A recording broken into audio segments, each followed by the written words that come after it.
हाथरस में नारायण साकार हरि उर्फ भोले बाबा का सत्संग। मौके पर लाखों लोगों की भीड़, अचानक मची भगदड़ और सैकड़ों लोगों की मौके पर ही मौत। करीब 8 महीने पहले वजूद में आए इस वाकये ने पूरे देश को स्तब्ध कर दिया था। भोले बाबा के खिलाफ लोगों में आक्रोश भी था। लोग यहां तक बोल रहे थे कि उन्हीं भोले बाबा के चरणों की धूल लेने के लिए लोग दौड़े।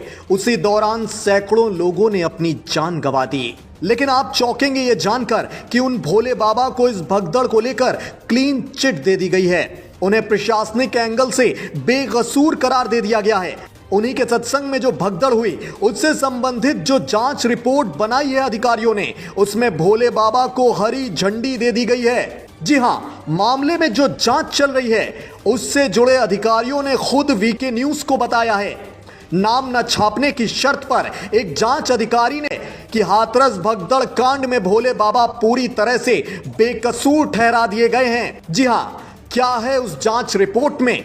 कैसे इतने बड़े हादसे के बाद भी भोले बाबा ने खुद को बेकसूर साबित करवा लिया? सब कुछ आपको एकदम डिटेल में बताएंगे। बस आप बिना स्किप किए वीडियो के अंत तक बने रहिए। दरअसल ये खबर इसलिए हम आपको बता रहे हैं क्योंकि हाथरस कांड की न्यायिक जांच की रिपोर्ट बीते रोज राज्य सरकार को सौंप दी गई है। बजट पेश होने से पहले आयोजित कैबिनेट की बैठक में रिपोर्ट पेश की गई, जिसे सदन में पटल पर रखने के प्रस्ताव को मंजूरी दे दी गई।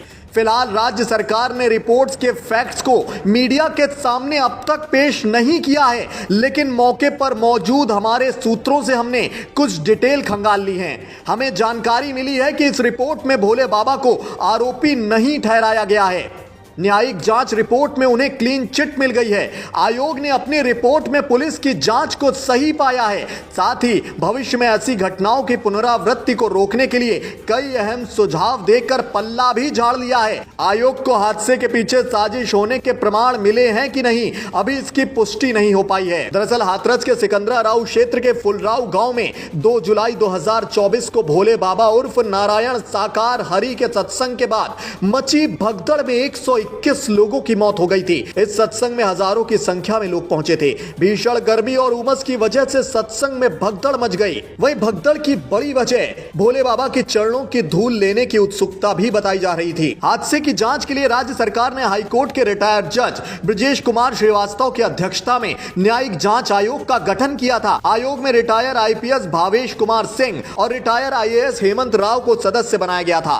भगदड़ में 121 लोगों की मौत के बाद नारायण साकार हरि उर्फ भोले बाबा ने कहा था कि होनी को कौन टाल सकता है, जो आया है उसे एक दिन जाना ही है। योगी सरकार ने घटना की जांच के लिए एसआईटी और न्यायिक आयोग का गठन किया था। भगदड़ के मामले में दर्ज मुकदमे में बाबा का नाम आरोपी के तौर पर शामिल नहीं था, यानी जो मुकदमा दर्ज किया गया था उसमें भी भोले बाबा को आरोपी नहीं बनाया गया था, जिससे जांच रिपोर्ट में मिली भगत के संकेत उस दौरान ही मिलने लगे थे। राज्य सरकार को सौंपी गई एसआईटी रिपोर्ट में स्थानीय प्रशासन की ओर से चूक का इशारा किया गया।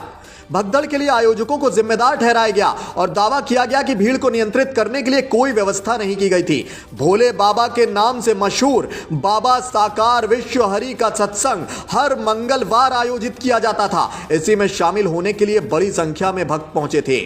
लेकिन अब हमारे सूत्र ये दावा कर रहे हैं कि जांच रिपोर्ट में भगदड़ के आरोपी भोले बाबा पूरी तरह से बेकसूर ठहरा दिए गए हैं। खैर दोस्तों, आपको क्या लगता है, हाथरस में जो भगदड़ हुई थी उसके दोषी भोले बाबा हैं या नहीं? आपका जो भी कीमती नजरिया है वो कमेंट बॉक्स के जरिए हम तक जरूर पहुंचाएं।